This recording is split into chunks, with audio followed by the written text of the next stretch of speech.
Raisa? Noodles রান্না করে দাও। এত কিছু রান্না করে খাওয়াইছি, এখন আবার নুডলস রান্না করে দিতাম? পেট ভরে নাই? না, কাজ করলাম দুপুরে, কত কিছু রান্না করে খাওয়াইলাম, তারপরে বলে হ্যাঁ পেট ভরে নাই, এখন হ্যাঁ নুডলস খাইব।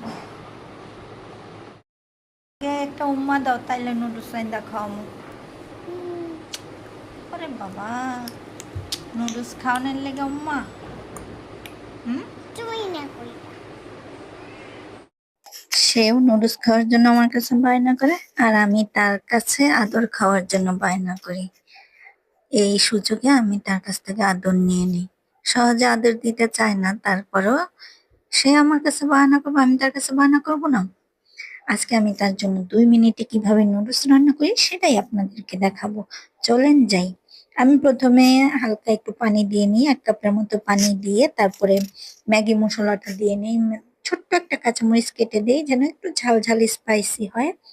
তারপরে নুডলসটা দিয়ে দিই, নুডলসটা দিয়ে একটা ডিম দিয়ে একটু নেড়ে নিই, নেড়ে তারপরে নুডলসটা হয়ে যায়, আমি বাটিতে ঢেলে তার কাছে নিয়ে যাই।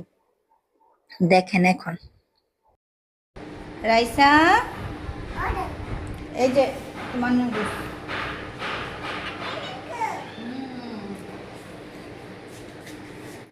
সে বাহানা করে আমার কাছ থেকে নুডলস রান্না করে নিয়েছে, কিন্তু সে কি পুরা নুডলসটা খাইছে? খায় নাই। মনে হয় না 2 চামচও খাইছে। এরকমই করে সবকিছু নিয়ে বায়না করবে, কিন্তু পরে আর খাবে না। সেটা আমিই খাইছি, আমিই শেষ করছি।